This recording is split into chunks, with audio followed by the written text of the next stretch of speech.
A lot of people think that the Airbus was actually invented in Europe. Bull. First one was built right here in the good old US of A. And like most hot rodders out there, they have grand schemes, big ideas. They never get off the ground, or at least not much higher than this Airbus has.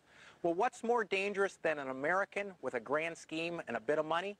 Got to be an Aussie. Well, Rod Hadzfield is one crazy, super talented rodder out of Castlemaine, Australia. And for a living, he did left-hand to right-hand conversions, built some great hot rods over the years, manufactured a bunch of parts, but he had a dream 15 years ago to build the craziest 55 Chevy on the planet. 1,650-inch supercharged Rolls Royce Merlin engine making 3,000 horsepower. The first thing he did is he chopped out the firewall out of a virgin 55 Chevy and said, there, now I'm committed. Then he put the Merlin motor underneath the body and realized, holy cow, this thing is going to take a serious frame. Well, it took 5 years full-time, one fabricator, just to build the frame for this car. It took another 9 months of painting. Each one of those rivets is hand painting. The guy's just getting out of the insane asylum now, painting this car, and then it took about another 6 months to actually get the car to drive down the road. Well, I can't do a traditional drive. The owner's standing off camera here. He's got a gun pointed at me. Don't break my stuff. Well, at Legendary, we can fix just about anything, but I don't know about this. So this drive here is going to be non-traditional. I'm not going to stand on it. You're not going to see a great big burnout, but I get the feeling it's going to be the most intimidating thing I've ever driven.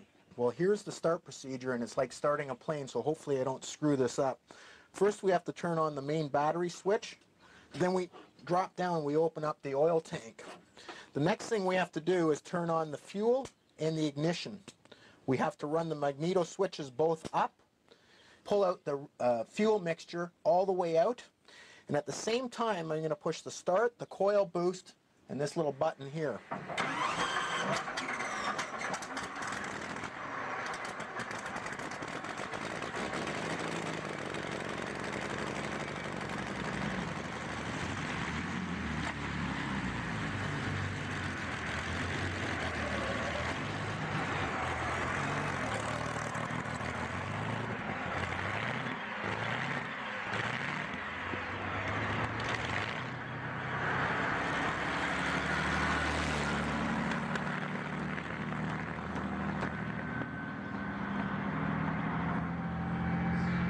The little bit I'm getting to drive this car just opens the window a tiny bit into the power one of these engines makes.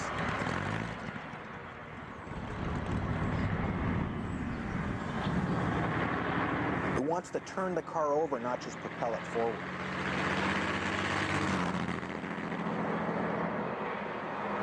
With the body removed, you can see the physical size of the engine is staggering. Now, it's one thing to shoehorn in an engine, it's another to engineer it so it works. Check out the custom step-up box between the engine and the Lenco transmission. The frame is a work of art in its own right. Well, what's something like this worth? Only what the next nutcase will pay for it.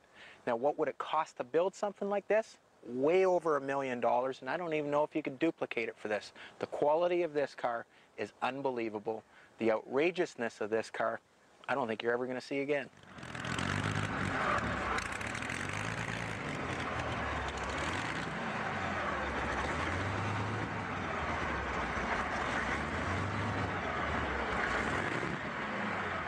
Well, you want to talk about a television show that is absolutely chock full of horsepower. Of all the cars I've ever seen you drive, and it's been 8 years, 13 shows a year, that's the coolest car by far. That's almost like the whole season's worth of horsepower in one car. 3,000 horsepower. You got to give those guys credit down in Australia. 10 years full-time to build a car. You know, probably one of the most well-documented cars, too. I mean, it's literally been all over the